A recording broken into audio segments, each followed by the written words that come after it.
Thank you all for being here. My name is Karin Forsell. I direct the LDT Master's Program, Learning, Design, and Technology at the Graduate School of Education. I'm also a researcher, and I study teachers learning to use new technologies in K-12 education. And I'm really excited to have a diverse and very knowledgeable panel here with us today. Immediately to my left is Ranga Jayaraman. I knew I was going to mess up. It's such an easy name to say right, too. Jayaraman. He's Associate Dean and Chief Digital Officer at the Graduate School of Business here at Stanford, and Ranga leads the Digital Solutions Group within the Stanford GSB. So what was that? Well, according to the website, he's responsible for the vision, strategic roadmaps, implementation, and support of all technology initiatives to further and support the mission of the school. So that doesn't sound like very much at all. Yeah? They're seeking to transform higher education through innovative application of information technology, together with instructional design, online education assets, design thinking for process redesign, and increasing focus on improving user experience. And if I'm not mistaken, you have a PhD in mechanical engineering, right? And 28 years of high-tech experience. So very much, whoops, there goes the phone, sorry. So very glad to have you here. I have cheat sheets just to make sure I cover everything, because these are impressive people. So Jen Stringer is here from UC Berkeley, where she is Associate CIO for Academic Engagement and Director of Education Technology Services. She is responsible for the strategic direction of academic computing on the campus and for services that support classroom technologies and video capture and production, faculty instructional technology support, the campus learning management system and student portal, and student computing. So she's been a director of academic technology services in New York and director of ed tech at Stanford School of Medicine, where she knew a lot of you guys. And she's also connected with EDUCAUSE, which it turns out that, you know these people. Yes. So the other Jennifer, so we have Jen Stringer, but we also have Jennifer Red here from San Jose State. Thank you for being here It's one of those moments. Jennifer is an experienced teacher, and she has a PhD in curriculum and instructional technology from Iowa State. She joined San Jose State in 2011 as an instructor and designer, and has since then started just taking over the place. And so she is now involved in the administration, training, and support of a variety of educational technologies. She says that she's always looking for innovative ways to enhance the learning experience of students and to incorporate technology into the curriculum in meaningful ways. That sounds pretty ideal. Rich is joining us here. Many of you know Rich Holton, our Senior Director of Learning Environments at the Office of the Vice Provost for Teaching and Learning, which many of you know is a relatively recent title. So before that, Rich, for many years, was Director of Academic Computing Services in Stanford Libraries. And I learned that he's also a published author, an accomplished author and recognized author, and had taught in the writing program here at Stanford for many years, way back when. So I'm looking forward to reading some of his books. And he's also involved in the EDUCAUSE Learning Spaces initiatives. And last but definitely not least, I'm thrilled to have Megan Ellis here. I'm sorry, Megan Ellis. Megan Gage, that was a slip of the tongue. She is an undergraduate in the School of Education and also works in the tech lab, the tech desk at School Stanford. of Engineering as well. Oh, okay, cool. So she not only uses technologies in her own work and schooling, but also is instrumental in bringing it to her peers. And so I'm really glad to have your perspective here. So that's about as much talking as I want to do. I want to go ahead and hear from these wonderful people, and we have a lot of perspectives represented.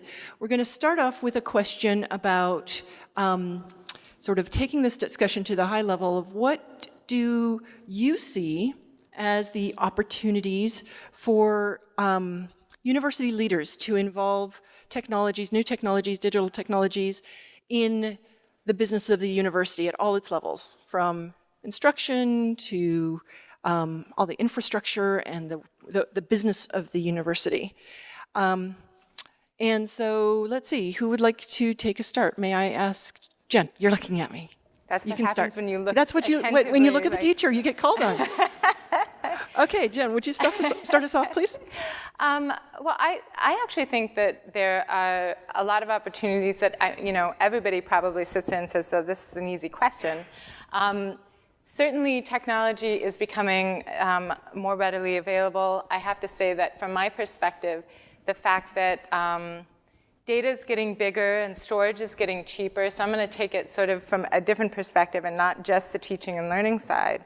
But the fact that the infrastructure is becoming much more sort of easy to either outsource to the cloud or cheaper to sort of, install. We can do more with less. Exactly. And so I think that affords us a lot of opportunities that we haven't really thought of yet. When you think about fast networks and cheap storage, you can start thinking about moving data around, video around, and it really starts to think about it from the teaching and learning perspective. I think it's going to afford us a lot of ability to move education around, or learning content around is what I should say, across the institution and share it in a way that we haven't been able to before. So you made an interesting distinction there. What's the difference between education and learning content? Exactly. And that's why I wanted to catch myself. I think that education is what happens when students and teachers get in a room together and students get in a room together with each other and actually engage.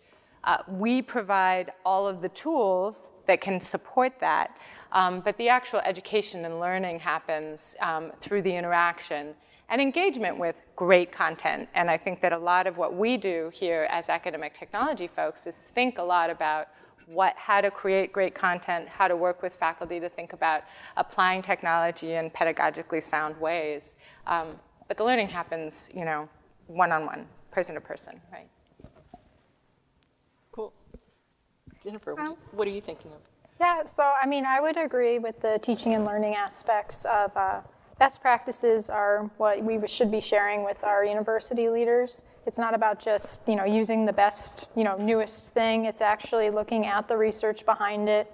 And that's kind of what our roles a lot of the times are is, the provosts, they might not be able to read through all those articles, and that's our job to look through it, look for the best things, and make the recommendations that'll be best for our campuses. Yeah, that's an important role to fill. What kinds of recommendations are you giving these days to the university leadership?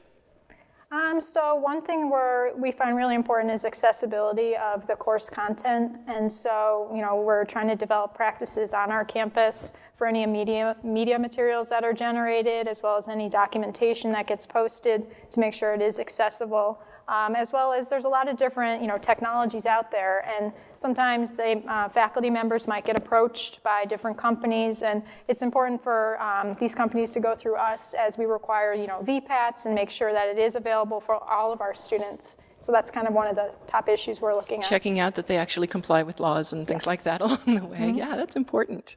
Ranga, can I go to you? So I think one of the biggest opportunity, for any of the educational institutions is with the technology, I think we can now really rethink, who our audience really is. Defining the classroom as only physical locations that are, confined to a particular campus. We're actually able to think about the class of the world, so to speak, right? And that notion also expands beyond just, physical reach. I think there are segments of learners that are not necessarily well served by the way that we have structured things today. Mm-hmm. That I think with technology, we can actually dramatically expand the access to content, to cohorts, to experiences. That's what I'm most excited about. That's pretty exciting, yes. Do you have any particular groups or places where you'd like to expand that you're thinking of as first places to go? So in the case of Stanford Graduate School of Business, we also are the stewards of an institute called SEED, which is really aimed at addressing effectively poverty alleviation through helping people in developing economies start their ideas and then grow them to be larger companies. And what we're really excited about is all the stuff that we teach people in the Valley by way of entrepreneurship, and now taking it to these entrepreneurs in developing economies. Very different context than Silicon Valley, but still the basic principles still apply. Without access, without the technology that we're using in terms of reaching those people, it's not possible to scale for a small school like ours to have an impact, and technology really enables that. That's awesome. Rich, what are you sitting there thinking about? I guess I would highlight the opportunity it seems we have in the sort of fallout from the MOOC bubble to revisit the residential experience and what the value added is of having people co-located versus using technology for various, another look at what technology is really useful for, what this, medium is really most useful for. And along with that, kind of the relationship between informal learning and formal learning. And it seems like at Stanford, places like Stanford, they have a really special opportunity to do that because of the, the residential nature of the campus. We always used to say that most learning takes place outside the classroom. And so taking another look at that now, and then that has taken on more meaning, I think, with technology, devices, everybody, learning is where the learner is with their devices. And how does that kind of learning relate to what we do, what the institution does, is sort of onto that question of how higher education is changing in general. And so it gives us an excuse sometimes to really sort of push back against technology to figure out what is the core that we're trying to accomplish.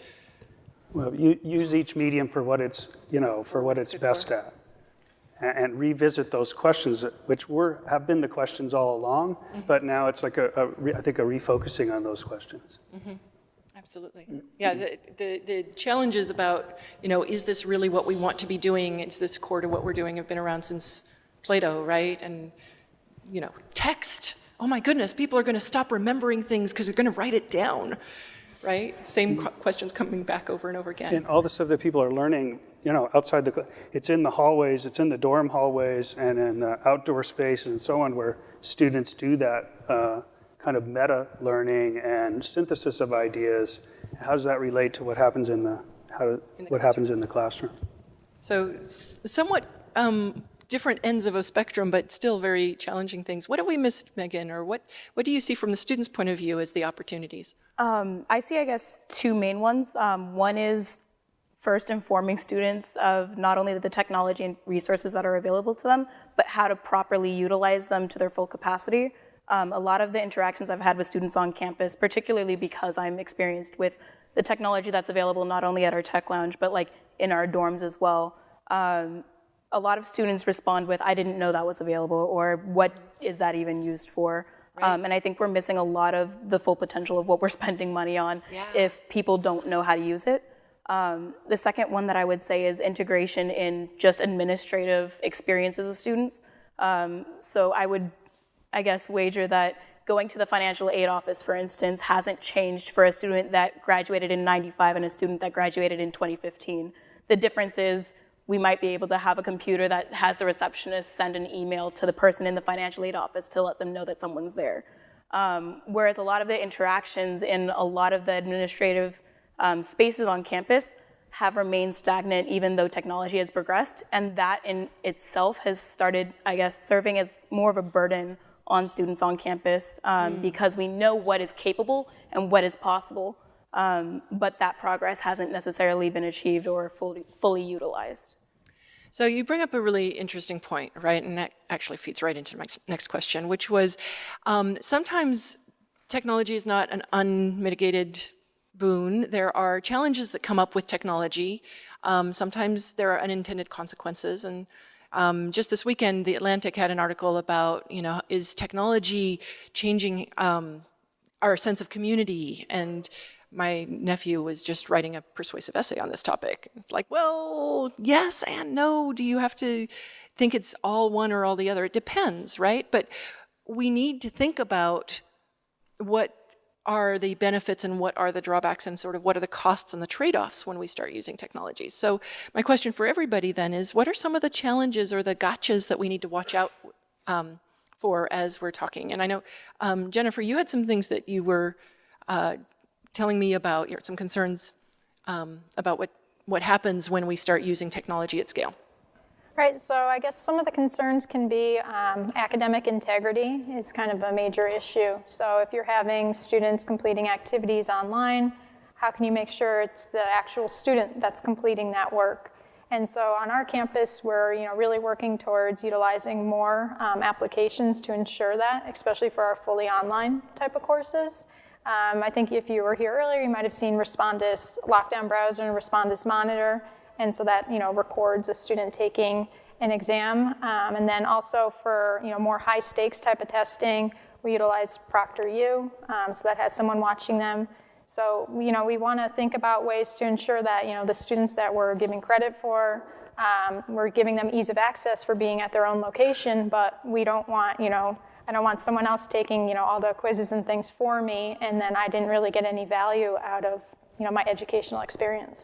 And everybody has a stake in it being a valuable credential that actually means something, right? That you can't take the test for somebody else. What else do we need to watch out for? I think we need to, I'm sorry. No, go ahead. I think we need to Answers. get on a soapbox here for a minute. I think that we need to watch out that technology doesn't deepen the divide that we already have between the haves and have-nots. And I think that as we look at digital literacy skills, as we look at who's taking MOOCs, who's taking advantage and who's not of the kinds of content that is available now, I think there are huge questions that we have to ask ourselves about, are we really making it accessible to the folks who we say we want to sort of provide tools to bring up through higher education? And I think, it's wonderful that somebody over in another country or whatever has access to a MOOC that then, takes them to Harvard. Yay, that is really wonderful. But we've got kids, sitting in the middle of the country or in the middle of the city who don't have those affordances. And again, I do worry that what's happening is as we sort of cheapen content, cheapen the access to content and make it free, that somehow we're equating that with access to higher education, where we know that a lot of it is about the relationships you build. And the conversations late at night and all those things that are happening outside the classroom. So to your point exactly about whether students do know how to use things or not. So that's a big one for me. Yeah. Ranga. So I was going to build a little bit on what Megan brought up. I think there's been a lot of focus within universities in the technology that directly relates to the teaching and learning, but the totality of the experience is more than just the teaching and learning. And I think in most universities, I think we have underinvested in that area. I mean, within GSB, we have a focus on how do we really enrich the student experience in total as it relates to their full life cycle, if you will. And one of the challenges is not to jump into that question directly in terms of, okay, we can make something happen here or we can make something else happen here. To really pull back and look at it from a student experience point of view and ask the question, how can we improve the experience, and then let the answer be, what technology can do for it. So really, you're taking a user-centered design approach, Very where you much have a to understand what user-centered thinking. what their pain points are. Right, because I think, otherwise, generally, as technologists, we're excited about the next thing that has come down the pike, and it always looks interesting and exciting, but does it really solve the real experience detractors from a student point of view? And that not confined it to only the academic side of it, to really make the total thing. And you're absolutely right. I think many of these processes, most of our students tell us, it's like, are we really in the middle of Silicon Valley? I mean, it seems like, we're in 1960s. Mm-hmm. Yeah. How do you feel like the faculty play? What's their role in that? Are they in the 1960s I don't know that, that could be a controversial discussion.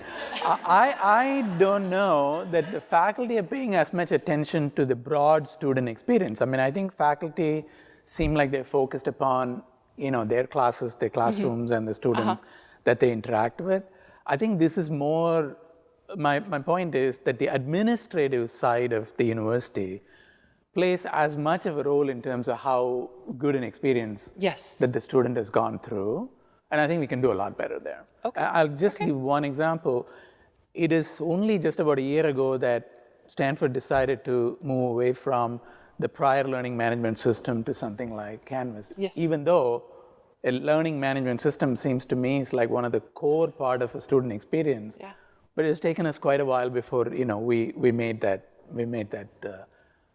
decision. Going as fast as we can. I was going to say, I realize it's not quite made yet, is it? I will say that I like it so much better this year than last year. It's making progress. You want to add anything, Megan? I had something and then it completely Okay, we'll left come my back. mind. No, not All right. for now. Well, come back. Rich, anything you would like to add about the challenges, things we need to watch out for? Well, I could follow Jen up on the soapbox. I get that this is sort of shading into your other question about hype, but that we're going to talk about later. And that would be that I guess that a lot of the rhetoric about technology is driven by, preparing people for the workforce and commercial interests and so on, versus preparing people to think critically and be Thoughtful citizens. prepared citizens, Yeah. as opposed to prepared workers. And so I would just throw that out there as and sort of our job is I think to parse that and figure out what's useful for helping people learn and helping people think and helping people be better citizens. If I may add just one thing to what Rich is saying, I think again we can in most of our roles end up overemphasizing the importance of technology, and I think that's a danger. We really should be leading with what's the learning outcome, what is the desired outcome in terms of how we shape the student. And I remember. Now she remembers. Yes, I see that. That moment. I think that we use technology oftentimes to kind of provide one singular, broad solution to a lot of learning problems. And the danger that comes with that is overlooking the different learning styles and types of students that you have. Different and a lot goals, of the, different nuances of certain educational experiences are lost when you provide a singular way to access your information, to interact with your information, and you kind of standardize it. Whereas in-person interactions allow those differences to be accepted, acknowledged, and worked with, accommodated, I guess is the word. So if you go into class and you're able to talk to a professor versus your TA and get those one-on-one experiences, they treat you a lot differently. Say if you have a wrong answer, they'll explain why your thought patterns are wrong, how you can kind of mitigate those issues and how you can move forward and do better. Whereas a lot of learning experiences online just tell you, you're wrong, try again. And there's no real advice or instruction from your errors. You're just told not to. Especially when the content is something that has a right answer and those kinds of things. It's and when it's subjective, it's kind of coin toss as to whether or not it's even accurate. Right.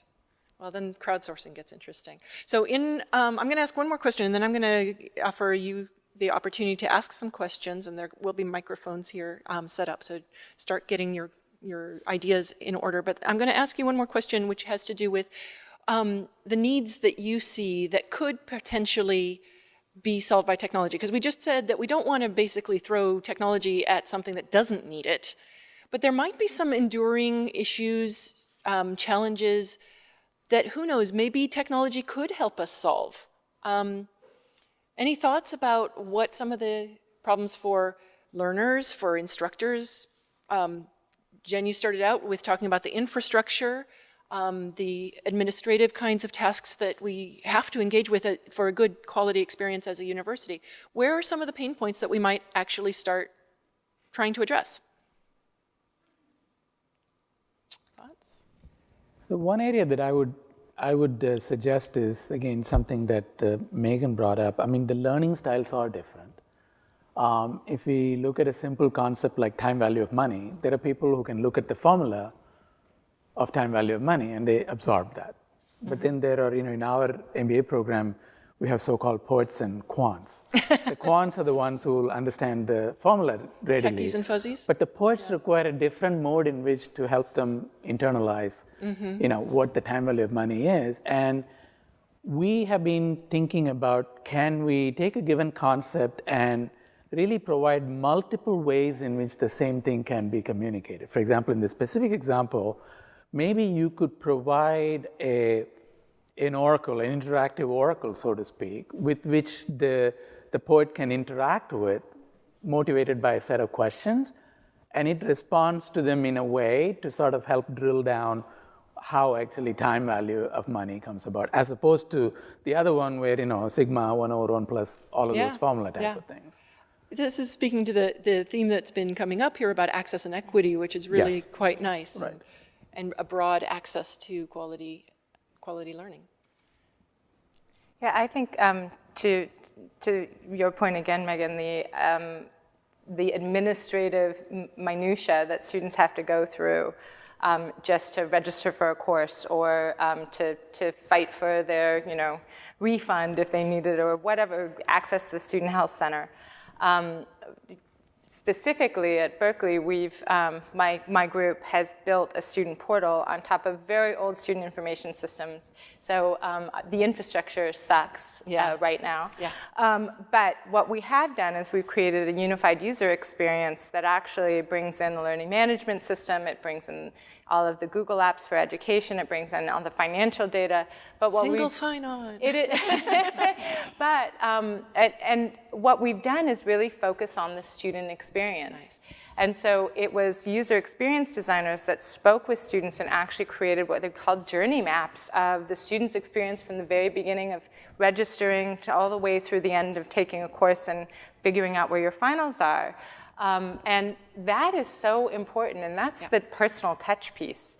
It's on top of really poor infrastructure right now, but it actually has, turned a diamond, in the rough into actually something that's wearable and pretty, if I can put it that way. Nice. So. Cool. Jennifer, would you like to add something? I would agree with the personalized learning. I think that is something that we can start to look at a bit more closely, matching up kind of what the students are needing within our courses with the professional development opportunities that we provide for our faculty and our staff, so that we're matching things together. I think that's kind of one key area that we really can continue to work towards. Great. I'm just going down the line. I guess we're going down the row. Yeah. Well, I guess we could talk about the 21st century skills that students need, or maybe that humans need. Yeah. And this is also shades into that. Is this to prepare workers for the workforce, or is it actually to empower people? I think it's the should be the latter is how we should think about it. But skills of teamwork and collaboration, online collaboration, working with modes besides text, so kind of transmedia literacy, not just learning how to critically consume information, but to make things and author things and construct things, and those kind of skills. So all those things are aided by different different digital tools that seem to be in a way partly survival skills for the 21st century. Nice. The content that is so hard to scale in any other way. Megan, you get the last word first. Great. I can't emphasize enough how much technology should be integrated into the general student experience. Just kind of anecdotally, I had an experience where I had to speak with both student services and the financial aid office because there was one minor hiccup. They lost my father's W-2s or something, so they couldn't give me a financial aid package at the beginning of the quarter. And because of that, I couldn't register in my classes, and because they couldn't distribute financial aid until I got the W-2, I wasn't allowed to register, but I also wasn't allowed to get my financial aid dispersed until I was registered in classes. It was a logistical nightmare, and I just remember I had to take time out of my classes, actually, to go physically into each of these offices to not only sit down and talk to them face-to-face, because that was the only way to reach them, but I would also have to send email upon email after our meetings just so I could have a paper trail of what all was accomplished, because there was no way to log that I had actually gone to financial aid and spoke with them, or to keep track of the different names that I was talking to at the student services office or at the financial aid office. And that's just one experience from my own perspective. I know countless students that have had to not only deal with taking time out of classes, but lessening extracurriculars because they know that it's going to be a burden because of whatever situation they're a part of to get just their classes set up in time to be able to actually do the work.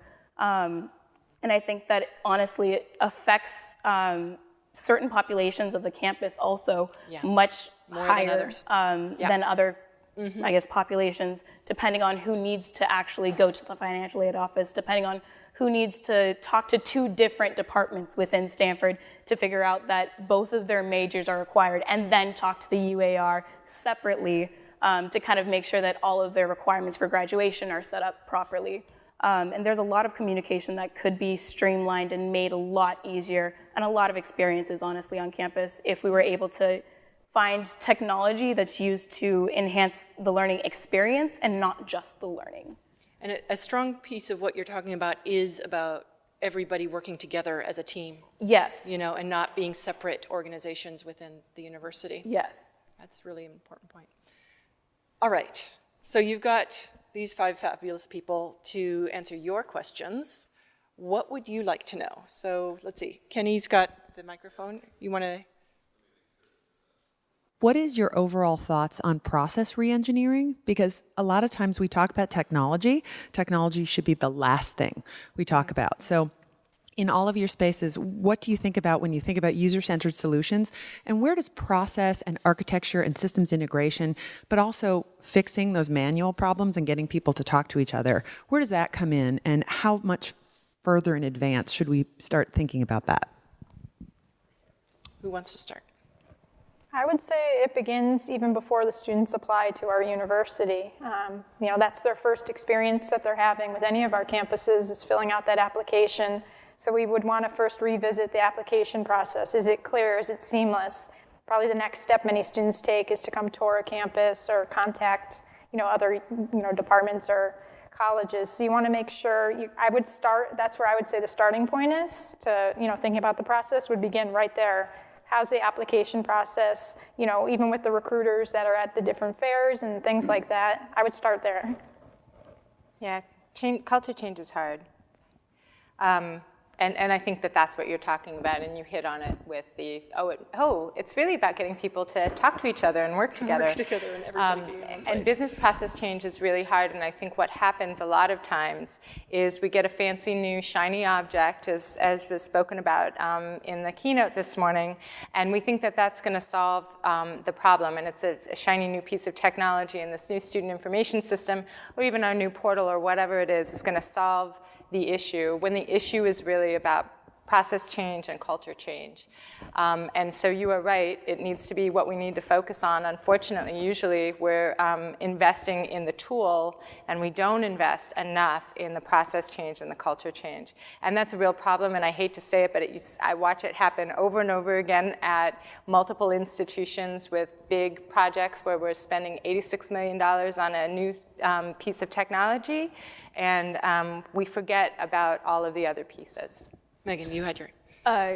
To kind of say my little millennial bit, I think that technology should be thought of first, honestly. And if you're doing it properly, it should not really even be something that you're considering on its own, but just a natural solution of we're trying to integrate, or we're trying to make this system bits and pieces of what should be happening should be coming to your mind as you're creating it, and you'll naturally start integrating, I guess, technology into that. Currently, I think we have a lot of systems in place where we're trying to get fancy new toys and like find out where it fits currently, and rather than like have technology serve as a solution to a problem, we're like looking at this technology and we're saying, okay, well, what problems can this address, rather than looking at the problems that are blatant and, I guess, large.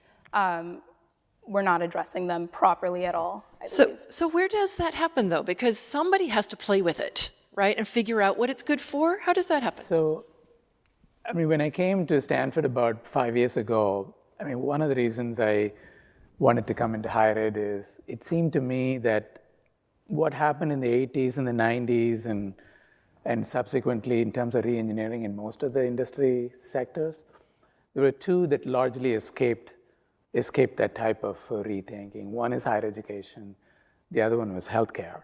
And I think, both of them, and real changes take place when there is challenges that need to be addressed. I mean, manufacturing didn't go and do it on their own. I mean, they needed to address, producing products that are cheaper and all of that. And I think those drivers are upon both higher ed and healthcare now. So I think that is going to lead to people having to rethink how we have done stuff and how we could do things differently. And along the way, technology will definitely, come to an aid. I mean, in that sense, I do think that the beginnings have started.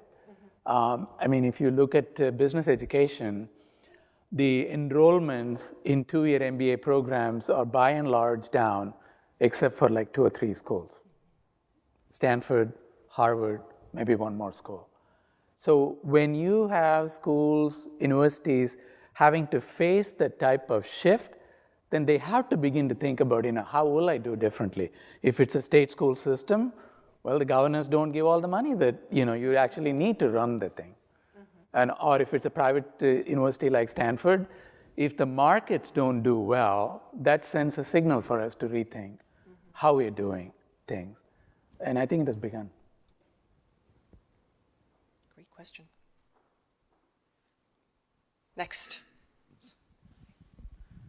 Thanks to the panel, and I think it was a great idea to have a student up there this year. So I am going to direct my question to you, Megan.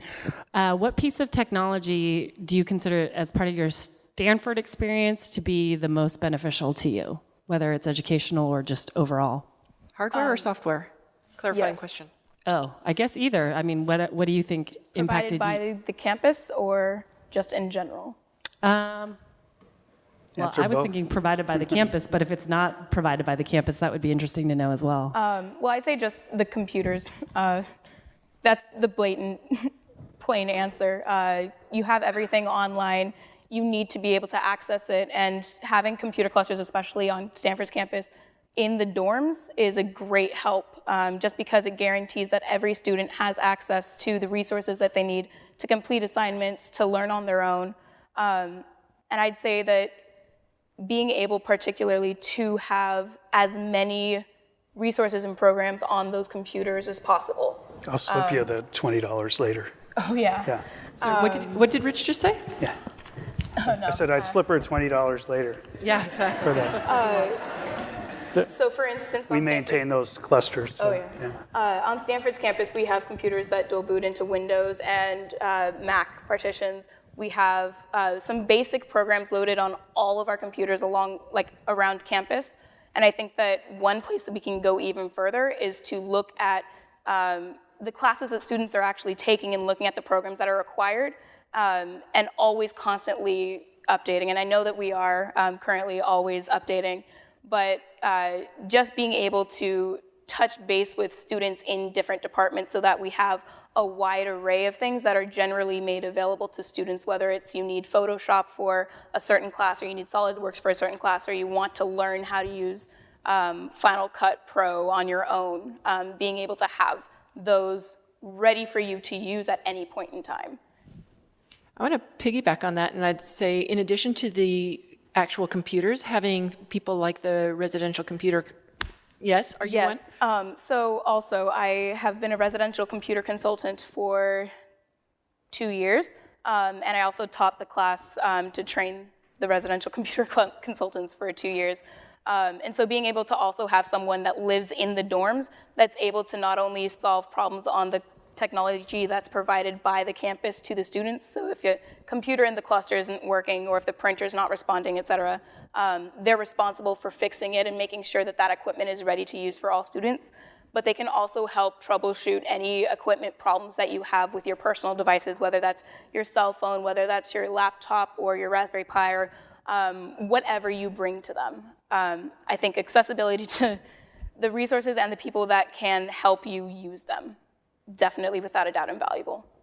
Can I just say that's also an access and equity issue as well. Most state schools are closing computing labs. They're talking about, bring your own device as the total solution for everything, while they're cutting back on the places that students can go to get help. In fact, at Berkeley, our libraries started a laptop lending program. And you would think that even at Berkeley, they say, 97% of our students have access, come with some type of computer, and yet they are checking them out of the library like crazy. And one of the reasons is that they're worried that their laptop that they own, that they may have invested, all their money in, or their parents may have helped to buy it, or they might be sharing it with their brother or sister as they have access, but it's not theirs to bring on campus. They're afraid of the security of their devices. And so providing that kind of compute power and support and access for students is incredibly important, and I think we really lose our way sometimes as people tout the availability of technology everywhere and every student has something, and that's not always the case at all. I hope we have folks from the budget committee here today. Oh yeah, kind of to expand upon that, I think everything revolving around technology should be thought of as an accessibility issue before even thinking about implementation, just because it might seem like a small thing in that it might never be a problem. But for instance, when Stanford began implementing two-step for all students, I know that a lot of people were disconcerted at the fact that you had to have a smartphone to get your two-step notifications or codes, I guess, sent to you in places that you didn't have cell phone reception. And that's not only you need to have a smartphone, but you need to have a smartphone that is Wi-Fi enabled or has access to some sort of network to be able to, in your math class, log into your email or to log into Canvas or coursework to even do anything in class. And I think that it's small interactions like that that not only limit accessibility in very meaningful ways, but also highlight, especially to students that can't or that won't be able to, exactly how much more difficult it is to operate from their socioeconomic status, from their, I guess, background in a university setting. Excellent.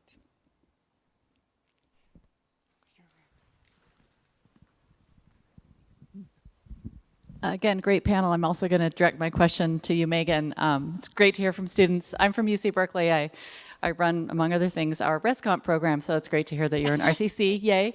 But my question is about one of the first things you brought up, which is about there's a lot of technology and there are a lot of resources available, and we have a hard time informing people about what they are and how to access them.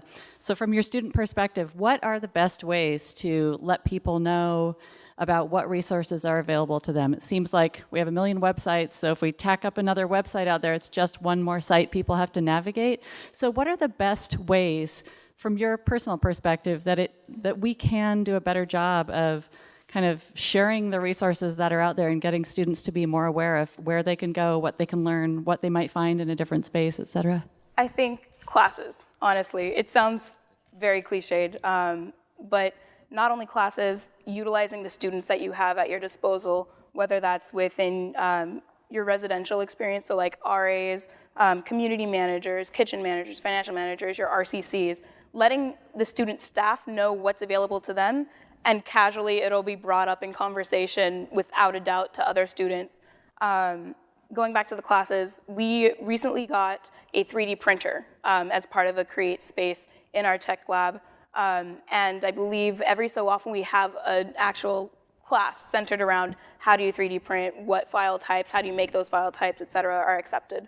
And I think that being able to have just a class that teaches you how to use things not only informed people, hey, you have a 3D printer at your disposal, but you can also learn how to use it and use it in the future if you take this class. That does a great thing to solve not only people not knowing that it exists, but also solving how they don't know how to use it. Last question.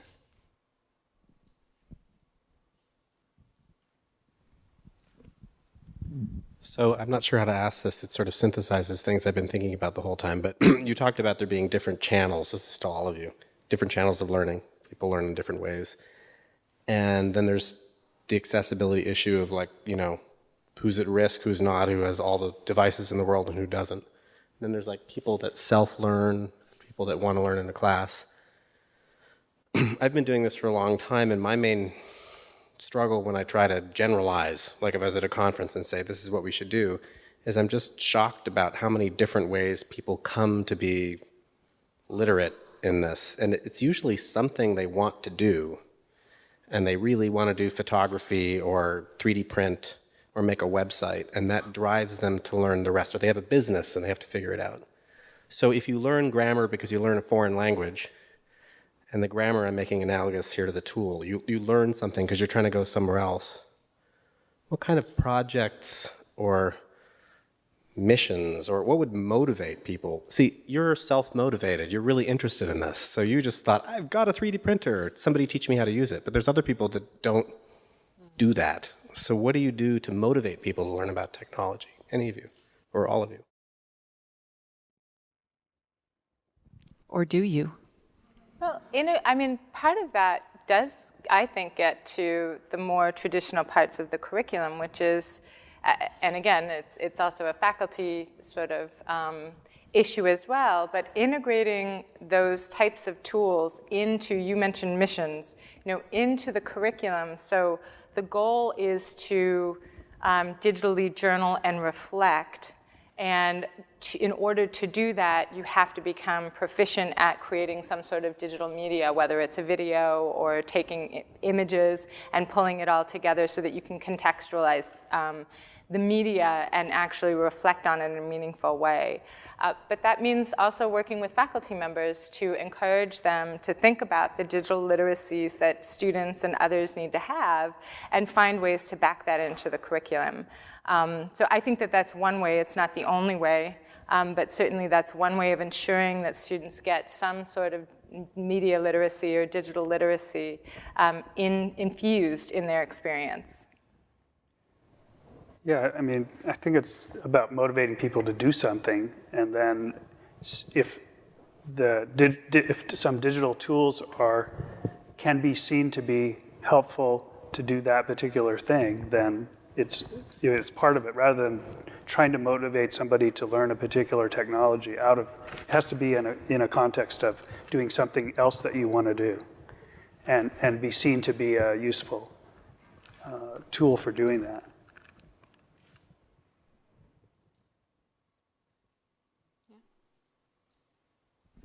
I'm going to jump in with my own experience here. A couple years ago, there was a MOOC conference thing at Berkeley, administrators from different universities getting together, and one of the speakers was a chancellor from MIT talking about how today's students are coming in and their applications look different.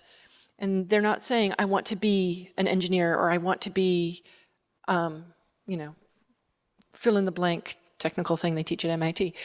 But I want to solve poverty. I want to address world health. I want to help with clean water. And I think that we're starting to see the same kind of thing. They're actually changing their admissions and their course offerings to try and address the problem first, and then how do you solve it, and how, what disciplinary angle do you take, and what tools do you think. And I think it's going to be interesting, Carlos, to think about this in the future and see if that's sort of maybe something that we can spend some more time doing, understanding what our students in the university want to accomplish, and how do we then provide them with the tools so that they can meet their own goals.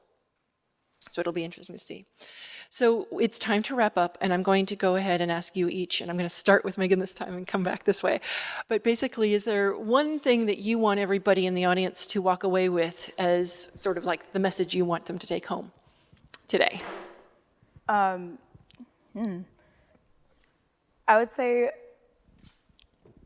don't look for ways to apply specific pieces of technology as a way to integrate technology into learning experiences. So for instance, like if you have a monitor, don't view it as, oh, it's a monitor. We can put it in with like a keyboard and everything's gonna be fine in this computer cluster. But look at problems that exist outside of technology and think about ways we can use technology to solve them. I think a lot of times with the student experiences, it seems that you're just throwing technology, I guess, anywhere you can find a place for it to fit, rather than looking for places that have been systematically ignored, and learn how to increase or make those experiences better.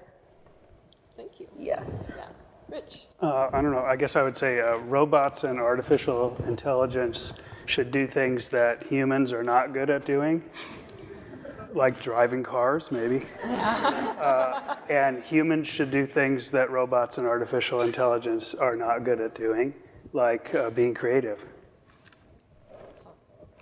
I would say that the implementation of any technology initiative should be a team-based approach, whether it's the staff working on it, maybe some faculty leaders working out within their departments, working with your academic technology unit, your information technology. I think everybody really needs to be working together towards the university's mission, and that would be my team-based approach.